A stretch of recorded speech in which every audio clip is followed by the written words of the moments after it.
Hello guys, it's me, Slimelook.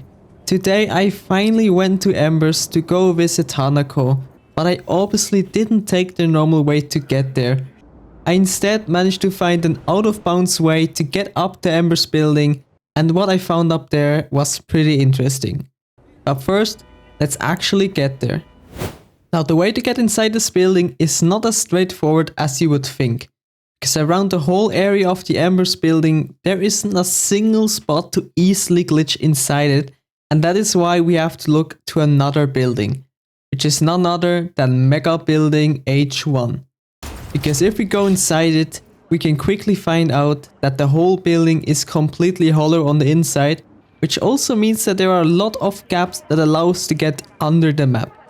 And from down here, if we do some parkouring and jump to the staircase and then to this floating piece of terrain, we can get right under the Embers building. And from here we can already come across the...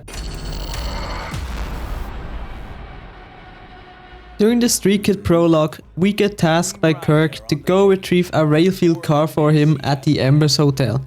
And although everything went smoothly with us checking in the car, shortly after the mission went south real fast, with us getting caught and beaten up by the police.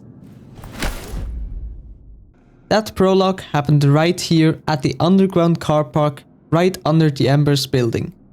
Unfortunately, we only get to visit this car park once in the game, only for it to get locked out for the rest of it.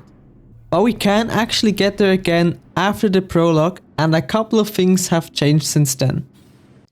Instead of being brightly lit and feeling welcoming, the whole place has now turned completely dark, making it look like we're inside a horror game. The cars inside it have now also disappeared, which is kinda sad because I was hoping we could take them for a spin inside the car park. In the car park we can also come across the security office, which is the one where you meet Rick inside it during the prologue mission, and although there doesn't seem to be any way to get inside it from the car park itself, you can actually get inside it by entering it from out of bounds. And something cool we can come across in the security office is this button, which is the one Rick used to turn off the cameras. And we can actually interact with it, but sadly it doesn't do anything this time. There's also this one random elevator inside the car park, which we can't interact with from the inside, but if we go out of bounds we can actually press this button to call it, and this elevator then goes up a whopping 1 floor. Now that we've seen the underground car park, let's actually continue our climb and get up the Embers building. From the car park we can jump directly onto the Embers building, and from here probably starts the hardest climb of the video. Now at the beginning the climb starts off pretty easy as there are a lot of platforms around us to jump on, but there comes a point where there's nothing else to jump on anymore, and it's here where I discovered a cool way to get further up the building. There's a part on the elevator shaft leading up to Embers where if we walk into it correctly, we can walk up a large chunk of the building, which allows us to basically get to the top of the Embers building. And after a couple of final jumps, we finally reach the level of the...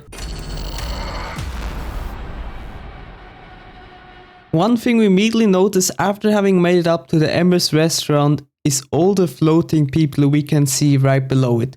All still going by their business, eating their lunch, like they're not just floating in the air. She emptied the place. Shit. Well, I guess we now know where she put all the customers. But in all honesty, it is pretty weird that I've even bothered on adding all these people down there, because they aren't just sitting there frozen in place, they're actually interacting with each other and eating their food. A bit further away and further down from them, can also see a bunch of plates filled with food, cups and cutlery floating in the air at different heights, which makes me think that there was at one point planned to be a second level to the Embers Restaurant, and that might actually be true, as a bit further down the building we can come across a second elevator entrance, which might just confirm that theory. But even though we can press the button of it, it unfortunately doesn't work at all. When I first got up to the Embers Restaurant, I thought there was no way to get inside the main part of it. All the walls surrounding it were completely solid and impossible to pass through, but by complete accident I finally managed to find a way inside it. Something I found on the level is that you can actually call up the elevator from the top part of the level, and normally when that happens we can jump on it at the right moment, which would normally trigger the level to happen. But this time with us being outside of it and just Johnny standing in the embers by himself. But I also found out that if we do it right and jump in the elevator as it's coming up, that we can actually get inside it and like that get inside the Embers Restaurant without ever having to trigger the level to actually start. Which now means we can freely walk inside of Embers. Okay, you can't even begin to imagine how happy I am that I finally managed to get inside of here. This is what I've been trying to do the whole week since I've started to explore this level, and I just never managed to find a way. But we are finally here, look at that. And what is Hanako doing? You need to turn like 45 degrees to the left to actually play the piano. I hope you know that. What are you doing? Oh man, this is so cool. Also, normally in the level, it would be rainy outside and foggy, but here we can see the normal night city skyline outside, which is so cool. Low bartender doesn't even know I'm here. I'm invisible to them. They don't even know. Oh man, this is so cool.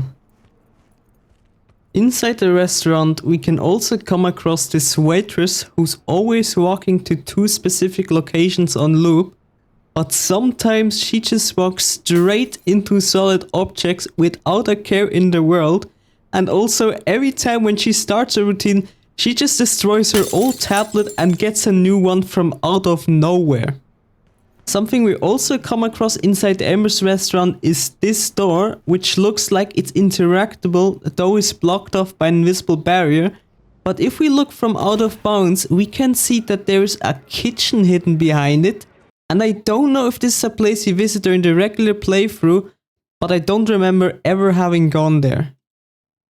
I am so glad I finally went and visited Hanako at Embers, although it wasn't in the most conventional way. But with that, we've come to the end of the video. Thank you all so much for watching once again, and I'll see you in the next time. Bye!